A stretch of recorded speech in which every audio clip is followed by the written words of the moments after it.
Hello, and welcome to the Brave New Weed podcast. And now, here's your host, Joe Dolce. Matthew, I'm really happy to be back for season 2 of this podcast. Are you man. happy to be back? Yeah, happy New Year. Happy New Year. everything that happened while we were gone away and back for season 2. We have a second season thanks to our incredible Patreon supporters, huh? Yeah, I mean, it really is amazing. It's not quite a year, I guess. You know, we started in April of last year, but having gone through all of 2017, growing our listener base, getting patrons who have come on to support the show, and just being able to talk to all the people that we've talked to, do all the things that we've done. I look back on it and I think it's amazing. It's an honor. I can hardly believe it. Thanks for joining me in this one.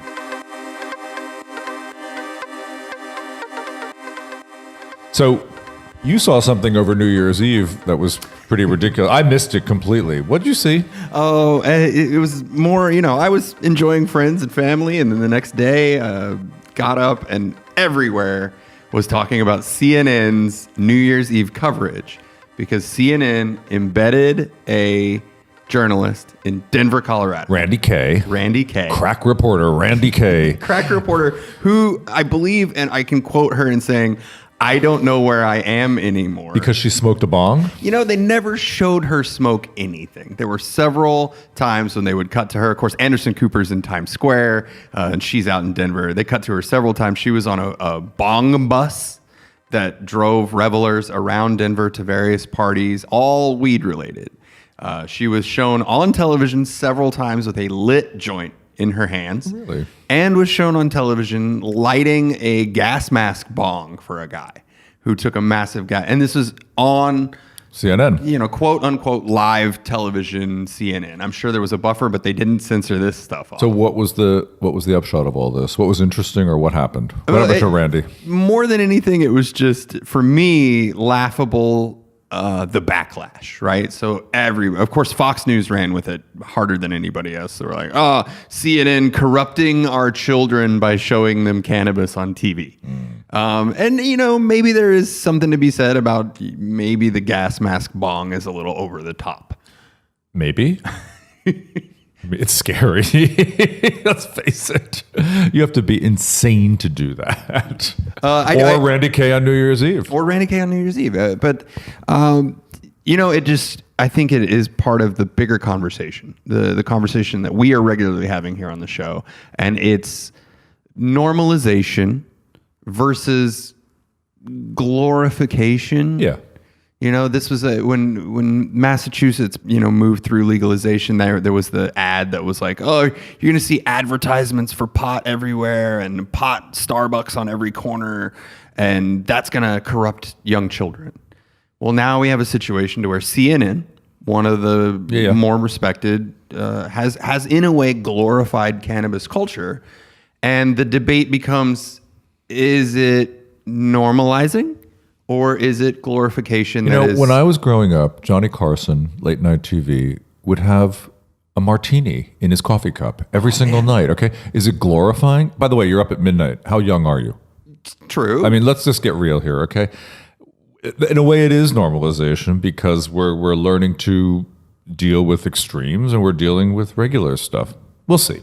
I think there's a lot of people also that could twist it into like the insidiousness, because if it is showing New Year's Eve celebrations, this is probably not your typical everyday cannabis enthusiast. These are people who are going wild with an excuse to go wild. Yeah. And you're sort of shining a light on that. Let's talk about also how CNN missed the story, because the day after was January 1, when California, the sixth largest economy in the world, went legal. There you go. They got the wrong person in the wrong place in the wrong state. They missed it by 1,000 miles. And a couple hours, right? I guess if it would only been 11 o'clock there. But listen, something interesting happened in our own sad state of New York this week, which is a Republican candidate, Joel Giambra, put out a proposal to legalize cannabis throughout the state to pay for the failing New York City subway. Yeah. Which is going to cost $9 billion to repair, just to get up to its own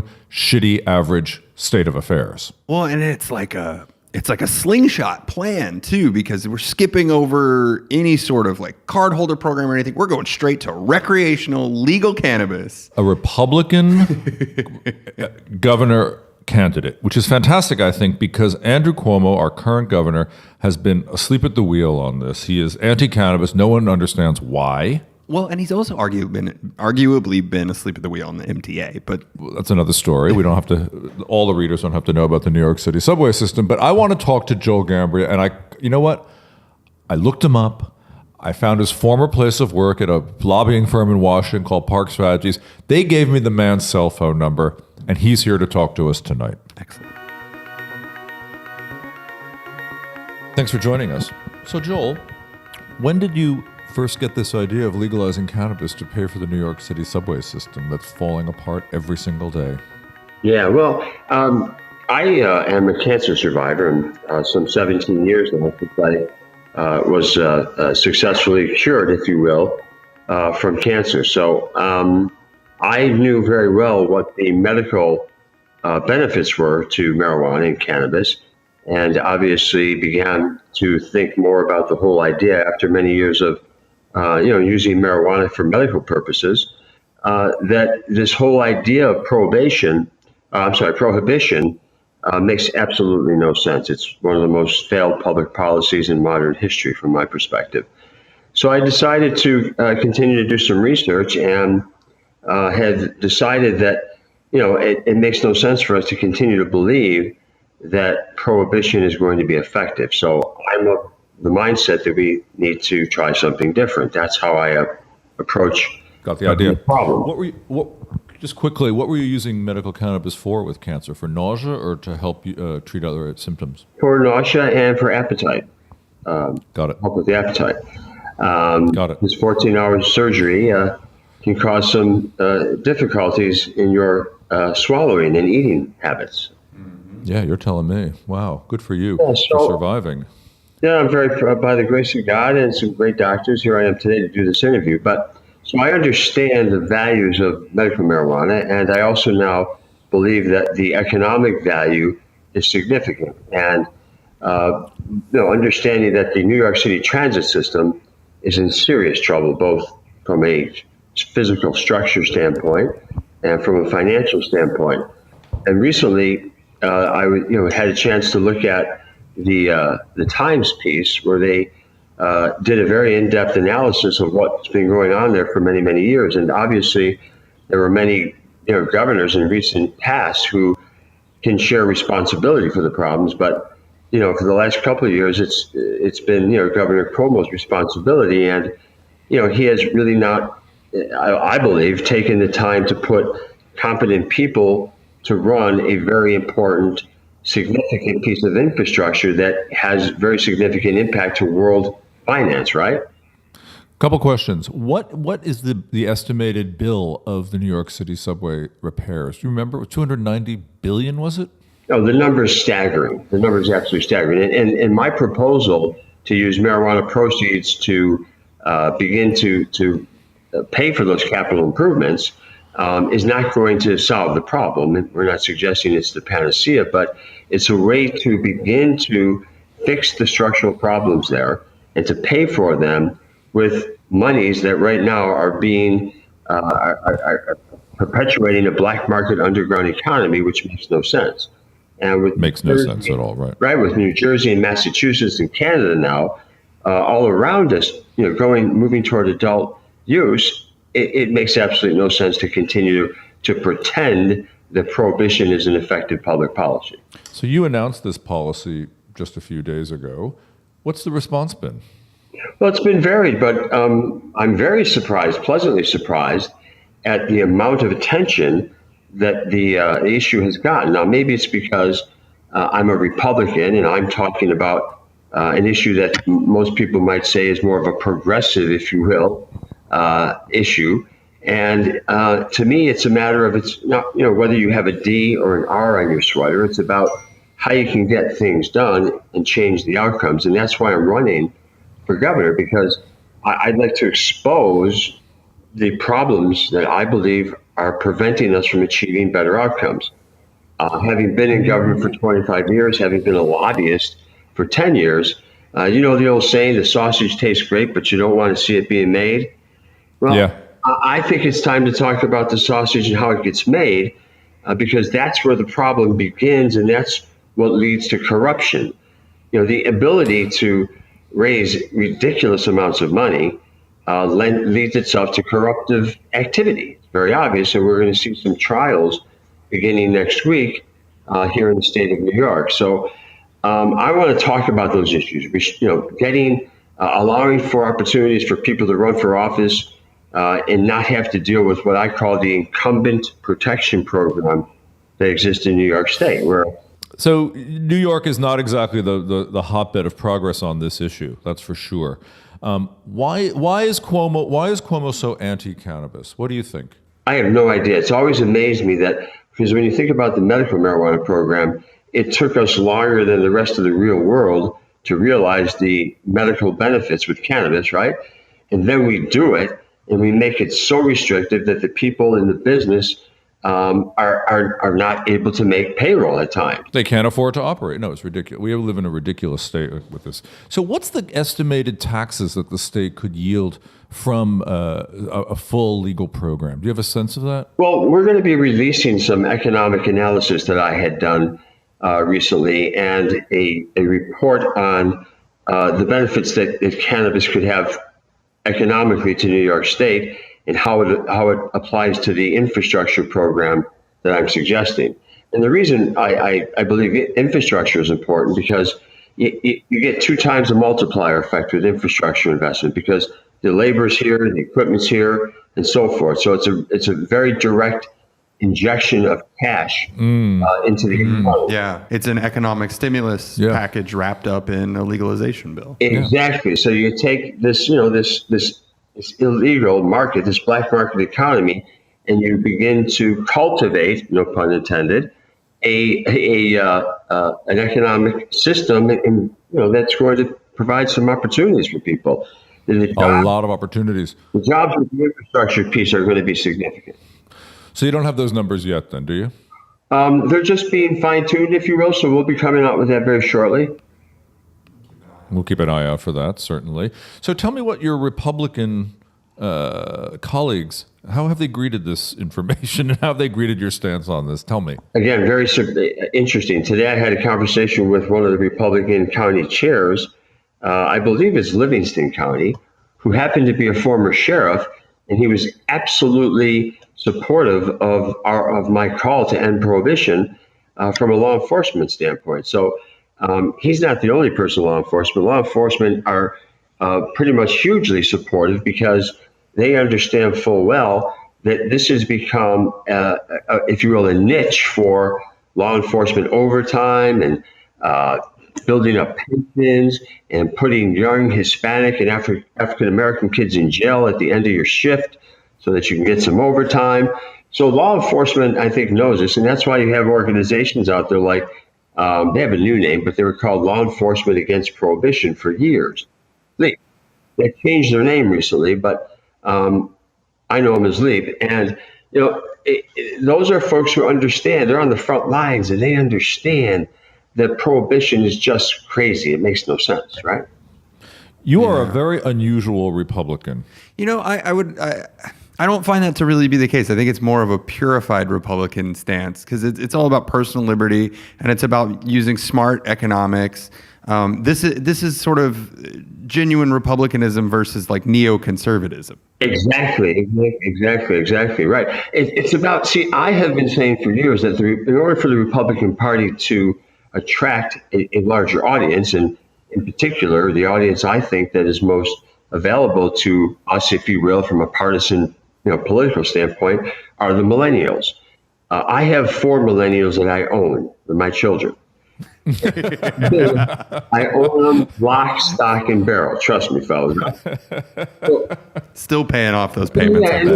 They're expensive. That's a big ownership responsibility. Right. So they range in the age from 20 to 30. So I understand what they're looking for. And they're much different than the baby boomers, my generation, because they're very fiscally conservative. They are concerned about the economy. They're paying attention but they feel that they're disenfranchised. They have nowhere to go, nobody They are. attention, right? So that's the audience, I think, because they're also very socially moderate, as I am. You know, I'm a libertarian more, or maybe a real Republican who believes that government should stay out of our boardrooms and our bedrooms, right? And that we should really be focusing on economics, lowering the cost of government, creating jobs and opportunity, and changing the outcomes, getting better outcomes by having different ideas and trying and being bold enough and brave enough, if you will, to say, hey guys, gals, what we're doing isn't working. How about we try something different? And if we fail, we can go back to the old stupid way. But let's try something different. And that's the approach I've always taken in government. You're an interesting Republican, and I'm really glad you joined us on this show, Joel. Come back again and tell us how things are going in a few months, will you? I will. Anytime the opportunity is there, and I'll be in New York City on a regular basis, so maybe we can drop by and say hello, fellas. That would be great. We'd love like to that. meet you. We'd love to meet you in person. Thanks so much for joining us. Have a stress-free weekend. So our first guest in 2018 is one of my favorite people in the cannabis space, Michael Backus, who wrote a couple of years ago a book called Cannabis Pharmacy. Mike is a really interesting guy. He got into this because he suffered from unbelievable migraines. Low-dose cannabis really helped him solve them. He started a dispensary, went to work in a dispensary for years with patients, and became one of the smartest researchers about the plant, all of its components. He's done his homework. He's visited everybody. He knows everybody. And he's agreed to be our first guest this season. And I'm very happy to have him here. So, Mike, when we first met, I sort of saw you as the progenitor of sort of the designer high, a guy who knew all about cannabinoids and different strains and different terpenes. Sort of, you were the smartest guy I knew about this. Have you changed your focus solely into medical marijuana as years have gone by? No. Actually, I view the distinction between recreational and medical marijuana to be completely artificial. Tell me about that. As I've learned more and more about it, I mean, I find an enormous number of recreational users are using it to address garden variety issues like social anxiety. Mm-hmm. Me too. And are actually to some degree using it medically. I know an enormous number of so-called medical users who are basically just using it as a casual recreational substance. So it's kind of all balances out. So I noticed this too. I noticed that people who are shy or tend to have social anxiety tend to smoke a lot more weed. And I remember noticing it in college in my dorm because the engineering students were the biggest users of cannabis of anywhere else. And they tend to be quite socially awkward. You notice that? Oh, for sure. I think that, I think a lot of people are simply self-medicating. Yeah, me too. Whether it's with alcohol, cigarettes, cannabis, you name it. Valium, Xanax, you name it. It's out there. Chocolate, sugar, it's all out there, right? Precisely. And so, and I think that one of the reasons that I wrote my book was simply to provide enough information to people that they potentially could avoid some of the pitfalls of using cannabis, whether they're using it medicinally, recreationally, or simply, as I contend, just using it. Because there's a lot to be learned. Can you identify what some of those pitfalls that you mentioned are? Sure. I mean, I think the classic one is just using too much. Because cannabis is reasonably non-toxic, or at least the symptoms of its toxicity are not always apparent, people have a tendency to use too much. And so because they don't wake up with a terrible hangover, or they, don't go into cold sweats when they don't have access to it, people just take too much. I think I've mentioned this to you before. Often cannabis dosing is based on what someone can withstand rather than what their actual goal is. Yeah, I used to feel like sort of a wimp because I couldn't use a lot. It used to just put me over the top, and I felt actually sort of bad about that, or sort of as a fake cannabis user somehow. You helped me get over that just when we met by explaining the fact of dosing, which of course never occurred to me as I was a younger man. How do you say to people, this is the amount one should be using? How do you talk about that?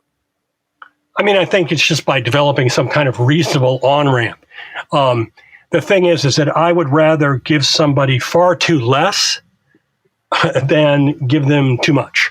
And so my approach is always to, when I talk to somebody about inhaling cannabis, I always say, start with a match head size dose and move up from there as you need it. But the thing is that I think there are a lot of things that are available to people at small doses that aren't available at high doses. And that's because cannabis, cannabinoids in cannabis are biphasic in dose, which means that they do one thing at a low dose and they do another thing at a high dose. For example, cannabis with THC can reduce the sensation of anxiety at low dose, but it can make somebody incredibly anxious at high dose. Yeah, isn't that interesting? How come we never knew about this? Why is this sort of a revelation? I found this one of the major revelations when I was reporting the book. Why did we not know this? Because for 12,000 years we were using low potency cannabis. Even cannabis resin, hashish, was less potent than today's average flowers found at a dispensary. So the thing is that, the cannabis that, the Club de Hashishins or Bob Dylan and the Beatles were using was far different than what we're using today. And so people just didn't really adjust their dose that much. People say, well, I just take 2 hits off a joint today when I used to smoke the whole thing. But even 2 hits off a joint would be equal to maybe 2 or 3 joints, back in the mid-60s. Yeah.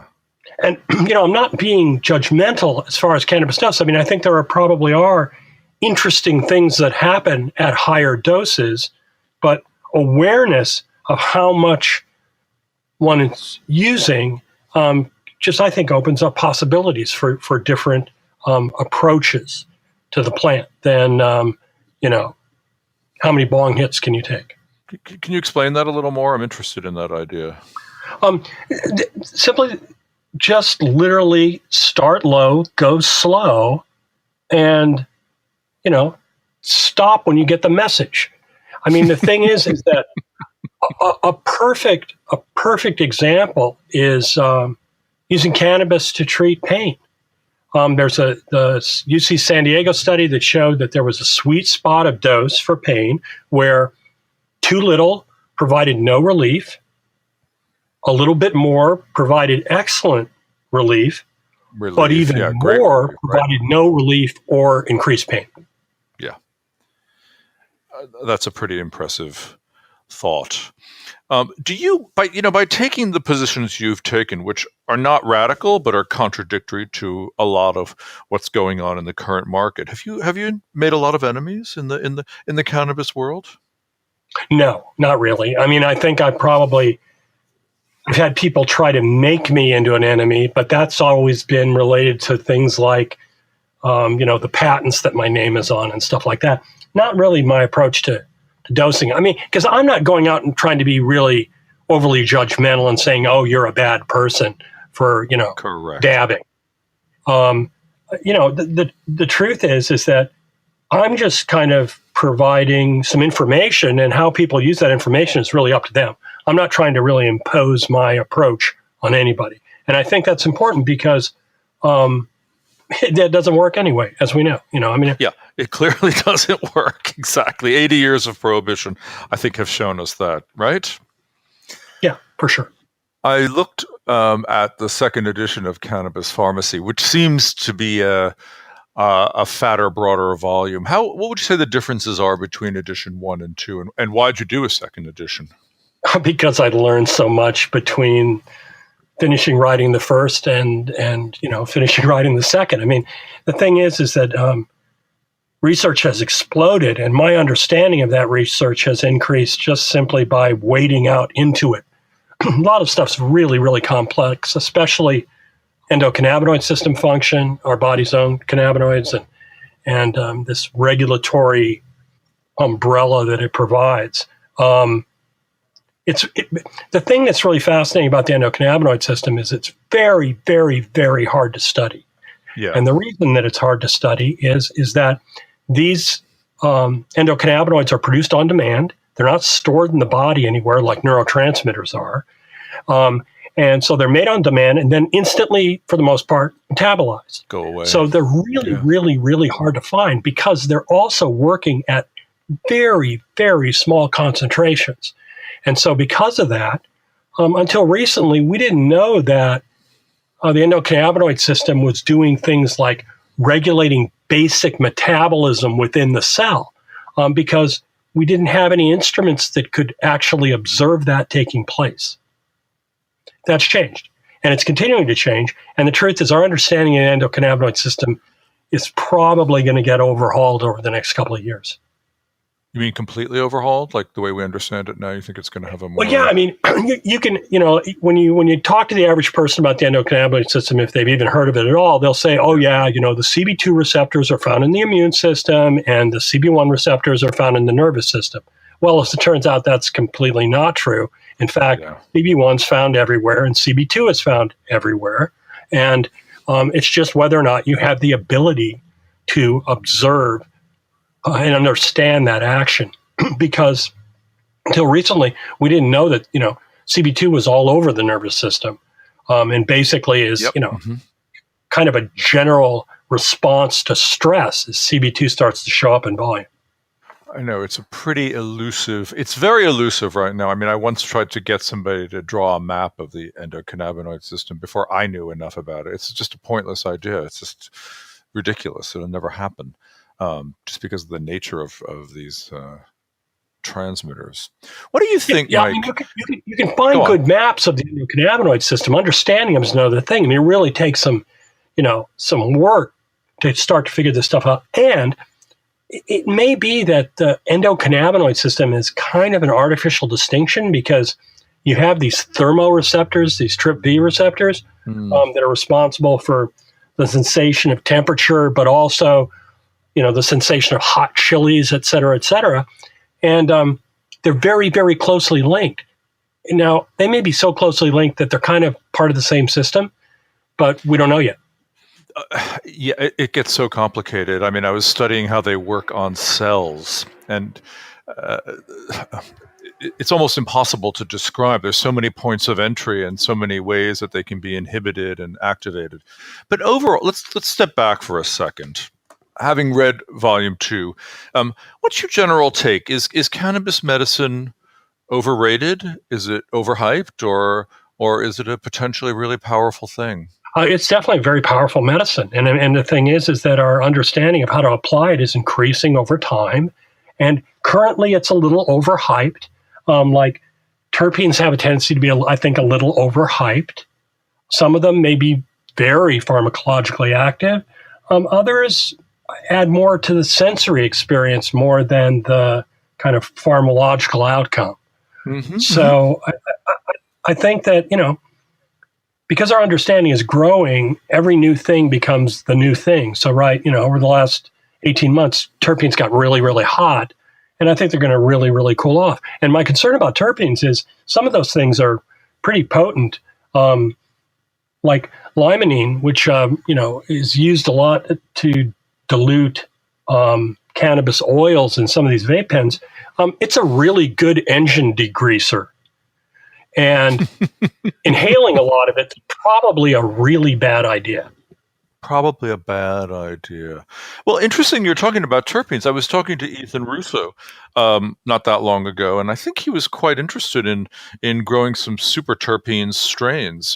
He was telling me that this is something that he's very involved in currently, trying to max some of the terps in some of the plants. I'm curious as to where that's going to head. Yeah, I think really, the thing is that that's just part of this train where, more is better, and some more cannabinoids are better, more terpenes are better. But the truth is that when you talk to people who used cannabis back in the 60s or earlier even, there seemed to be some effects, milder effects, that were really, really compelling. And like what? Well, for example, the people who were using it to improvise jazz, all right, were using very, very low dose or low potency THC dominant cannabis.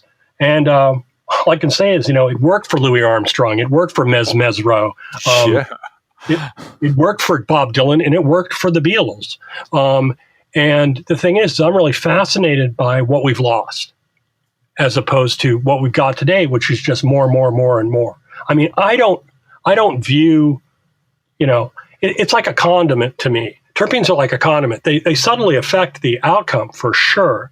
But just like ketchup, I don't want to pour a bottle on my hamburger because I know it's not going to make a better hamburger.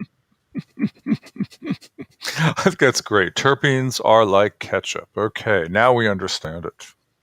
A light touch. What do you think is really smart? Yes.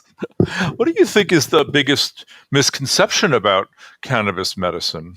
But your book talks a lot about the contraindications and a lot of sort of, it's a moderately good thing for this, that, and the other thing. What do you think are some of those misconceptions? That it's some kind of herbal magic that is a panacea, and is the thing is that it's because it's interacting with a primary or principal regulatory system within the body. It can affect a lot of things, and so the thing is that dysregulation of the endocannabinoid systems associated with inflammation, pain, and a lot of common symptoms. So, because cannabis can have an impact on those, people think it's a cure-all. Yeah. And also, often there's not much of a treatment course. In other words, most people aren't getting advice. When somebody gives you an antibiotic, they say, take it for 10 days and then stop. With cannabis, people go, well, it's my medicine. I'm just going to use it for the rest of my life. And the truth is, I'm kind of a big proponent for taking little drug holidays because what I don't think people need is this receptor downregulation that accompanies chronic use, because nobody really knows what the long-term impacts of this downregulation might be. Well, there's a lot of people out there now saying it's really good to stop taking cannabis meds every 90 days, reset the endocannabinoid system. You'll get a lot more bang for your buck. The medicines will be more potent. Doesn't take very long. It only takes 3 or 4 days. And it seems to make good sense to me. It's interesting that the system resets itself so easily, isn't it? Yeah, I agree. I think that, D'Souza, this one scientist, said that you start to get a reset in 3 days. Nora Volkow at NIDA says 90 days. The Australians say that the hippocampal impacts, this little structure in the brain that's linked to memory and learning, those impacts may not go away for 6 months to a year from chronic use. And so the truth is I just think that it's really important to just control your dose from the outset, not get into this trap of the constant escalation of your dose. Mm-hmm. Just use enough to get the outcome you want, and don't push it any farther. In your book, you raise an interesting conundrum, I think, because you say a lot, look, don't use the medicine without advice from a doctor. But there's an inherent problem with that statement, which is that most doctors I have found don't know that much about botanical medicines in general or cannabis in specific. Why do you say doctor and not like your medical professional or somebody like that? Well, because it's what we've got. So, yeah, but what we've got is not very satisfying, I have to say, to most people, right? I couldn't agree more. And the thing is that because the endocannabinoid system was only relatively recently discovered, basically at the beginning of the 90s, and our understanding of it really hasn't really exploded, except for the last 10 years, and it's continuing to change really fast. So it's kind of a moving target. A lot of doctors know absolutely nothing about this. I spend a lot of time these days giving continuing education classes to physicians. I just got back from Pennsylvania, where I gave a class for 50 doctors. Mm-hmm. And it's just, you got to provide kind of an on-ramp to the medical community. The reason, though, that I emphasize you got to talk to your doctor is often you're taking another conventional medicine at the same time as cannabis. And there can be some interactions there. For example, with opioids, you can typically reduce your dose of opioids if you're using cannabis at the same time. It's called opioid sparing. And that's important because obviously you take too much of an opioid, you can have really bad side effects, including dependency. And so understanding drug interactions and talking to your doctor, because that's where the conventional medicines typically are coming from, is a good thing. Even if they don't really know a lot about cannabis, you might at least pique their interest enough that they'll go learn something about it. So the patient becomes the educator to the doctor, in fact. I've actually noticed that to be the case. A lot of honest doctors and medical people I know tell me that they learn a lot from their patients all the time. Well, see, I mean, it's really interesting. Adam Curtis, the documentarian from England, has a really interesting observation about that goes back to the 1960s. And DSM, the manual, the Diagnostic and Statistical Manual for Mental Illnesses. And the reason is that back in the day, they tried to put numbers on all this stuff so that they could say, you've got bipolar disorder and it has a very specific definition, it has a very specific treatment, et cetera, et cetera. And what happened is in the old days, before that, people would go to their doctor for the diagnosis. These days, people show up at the doctor and try to convince the doctor of their own diagnosis. Mm-hmm. All right, where the person will go in and go, yeah, I've got a fungus infection. I've read about it on the internet, and I need this drug for it because I've seen this ad. And so it's really the equation of medicine has changed because people are a lot more informed and they're marketed to. And so they go in. Very much so, I would say. Yeah, and deliver, they deliver everything but the long adverse effects scroll at the end of the ad.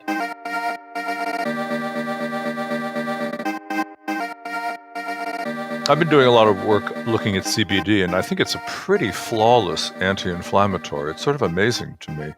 Have you had any experience using it as an anti-inflammatory or with patients? Oh, sure. And I think it's really, it's a fascinating drug. It has really a nice safety profile. The thing about it is that it's very promiscuous, which means that it interacts with a lot of different receptors in the body beyond the cannabinoid receptors. And so it takes a little bit of a light touch because it can interfere with how some other medicines are metabolized.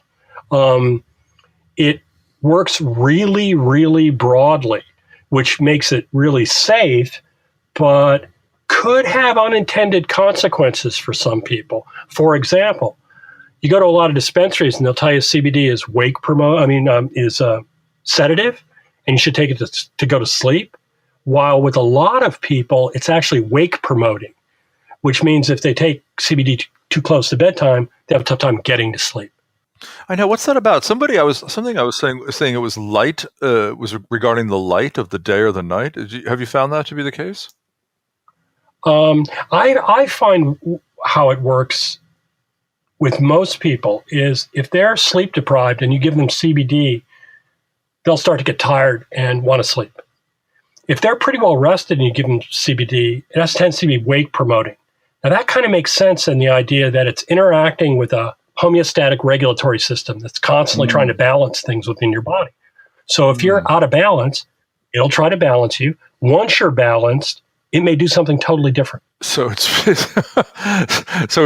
sort of a moving target in that way in terms of that effect, don't you think? Yeah, and very much so. And that's what makes this really challenging because it's a medicine that kind of,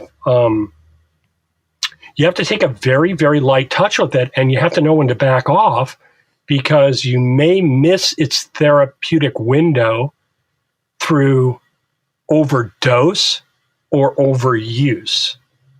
And as Alan Watts used to say, when you get the message, hang up the phone.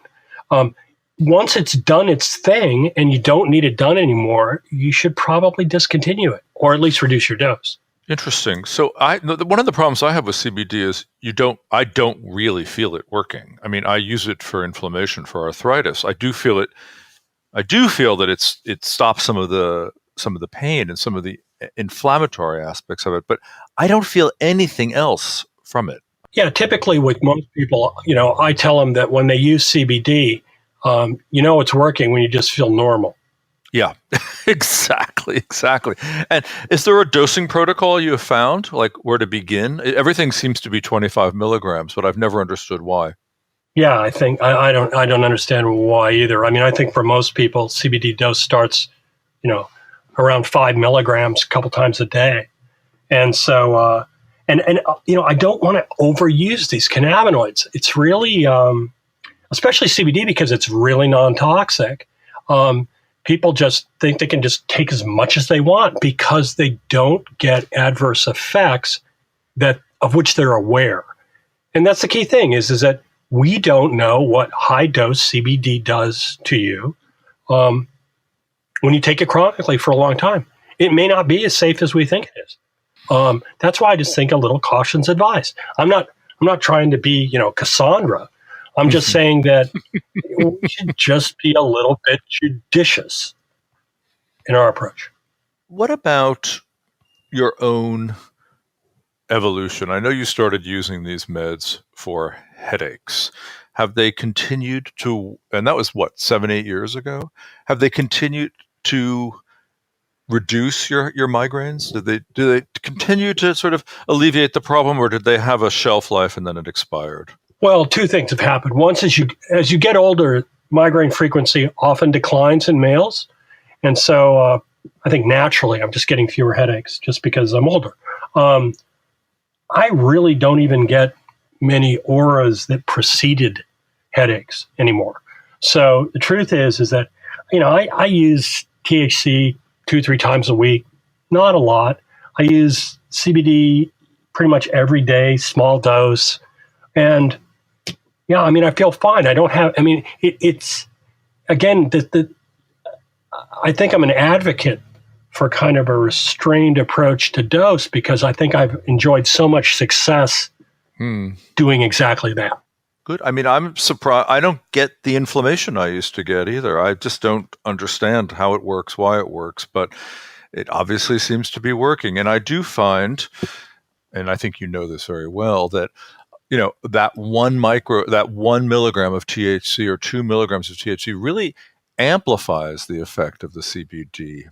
And at the same time, the CBD buffers the effect of the THC. So it's very good to have them in combination, I think. You lose a little clarity in the effect of the psychoactivity of the THC. I find that THC and CBD together give you a little bit of a fuzzy high. Fuzzy high? That's a little bit crisper. Yeah, fuzzy. Yeah, it's not as clear and functional. I guess that's the best way to describe it. I like it. I find that it revs my engine a little bit in a nice way, in a pleasant way. I do like resin that's, I like cannabis resin, and cannabis resin that is got a pretty good titer of CBD in it is my favorite. It's really cannabis resin. You mean hashish? And that's kind of traditional. Yeah. Okay. It's always been my favorite. It's always been my favorite. So when I last saw you in Los Angeles a while back, you were out there strain hunting, looking for new and interesting strains. Are you still doing that? I am. It's been interesting. What I'm looking for is basically I'm looking for kind of old, low potency varieties, and because I'm trying to figure out what the difference is in the chemistry, potentially beyond THC content, and it's still ongoing. I'm still kind of in the middle. I think that's probably what we'll talk about when we circle back to this in a year, because it's kind of early days. Finding a facility in California in which you can grow these old, extremely tall, long flowering time varieties has been really, really hard.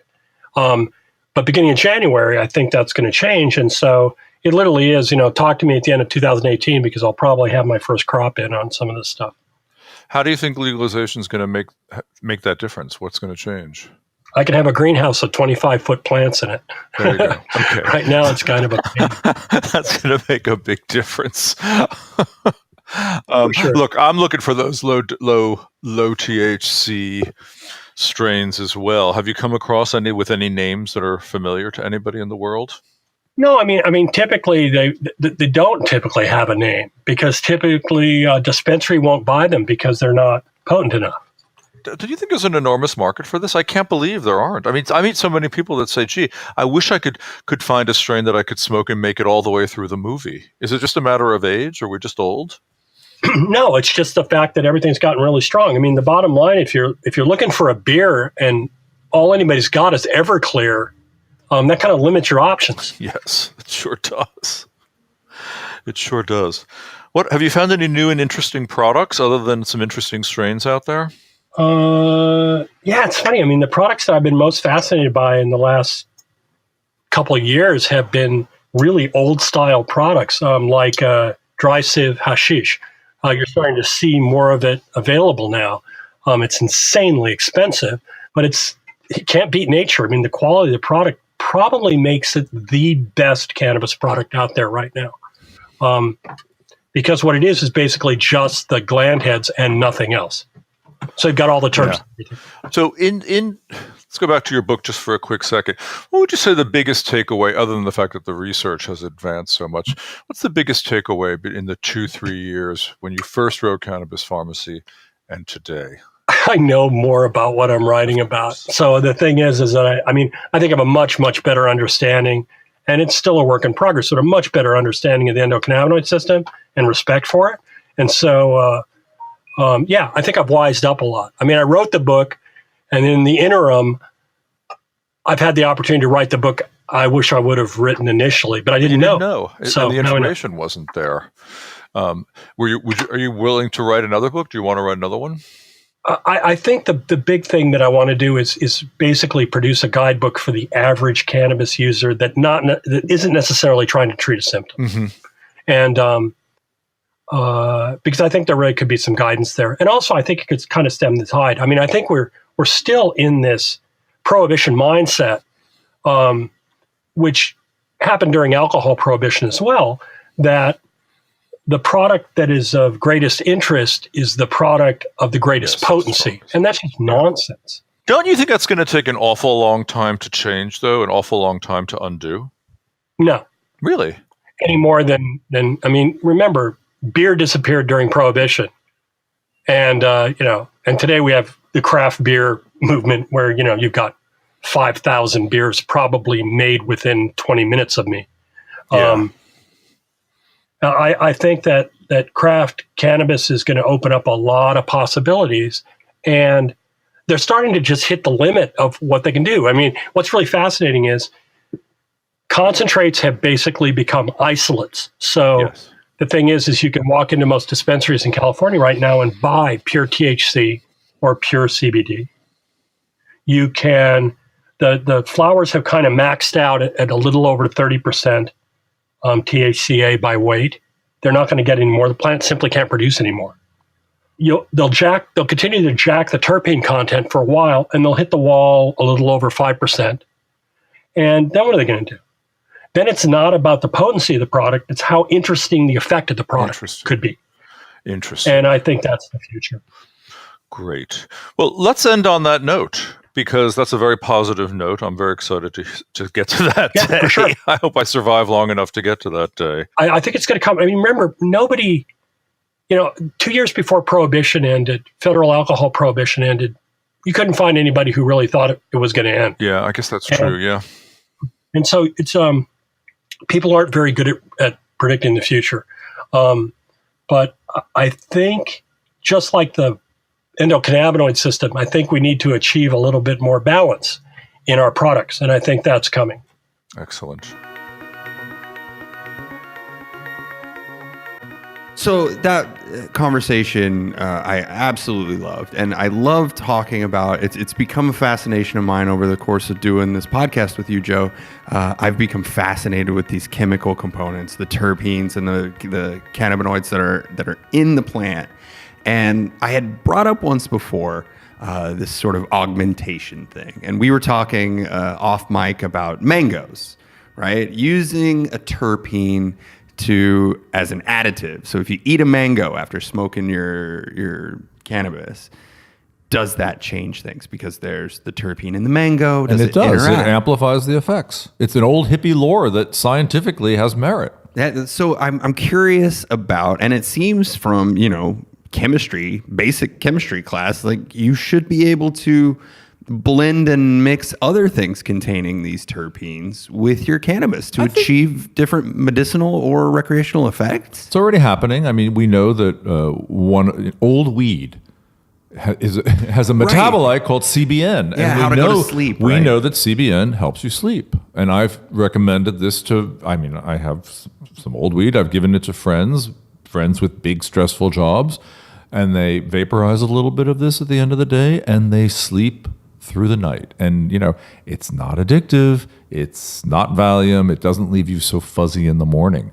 So people like it. And I've now seen manufacturers in California, in the more enlightened states that are mixing these compounds into the formulas.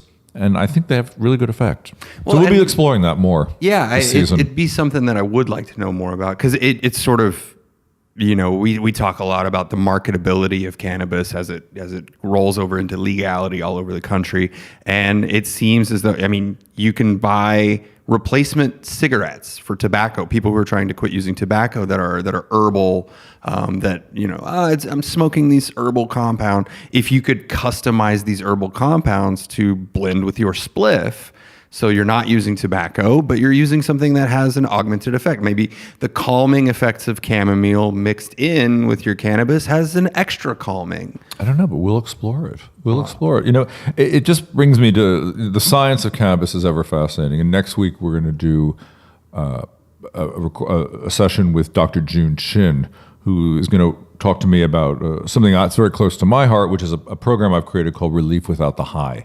It's a way of using cannabis meds, low-dose cannabis meds, high CBD, super microdoses of THC to get relief from pain, stress, and insomnia. And I think she's fantastic. She's fantastic, and we'll see what she has to say to teach us. Well, and on top of that, we're doing that episode live, which last time we did it was an absolute blast. And the episode came out great. So I'm really looking forward to that as well. And of course, all of our listeners and all of our patrons are going to have access to it. It will be the second episode of season 2. We will be doing it live, and we're going to publish it for all of you listeners out there. So I just want to say again, I have to thank our Patreon supporters for enabling us to continue on this, and really to urge you folks, if you like what you hear, please share it widely, email it to your friends, Facebook it, do all that stuff. But think about giving us a very small amount of money a month, maybe $1, to help us go. It doesn't require much. It doesn't take much. The information's out there. If you go to patreon.com/bravenewweed, you can find ways to contact us, ways to submit questions, ways to interact. Of course, all the podcasts that we've published so far are available there. And it's free and it's accessible. You don't even have to be a patron to partake in what we're doing. But if you like what you hear and you do want to support, we do encourage you to donate what you can. Yeah. And if you donate enough, I send you a book. There you go. Thanks so much. Thanks for listening to the Brave New Weed podcast. This episode and all future episodes are made possible by amazing listeners like yourself. If you like what you've heard, we encourage you to show your support by giving $1 a month for special access and rewards on patreon.com/bravenewweed. You can also follow us on Twitter and Instagram via @bravenewweed. Find us on Facebook at facebook.com/bravenewweed.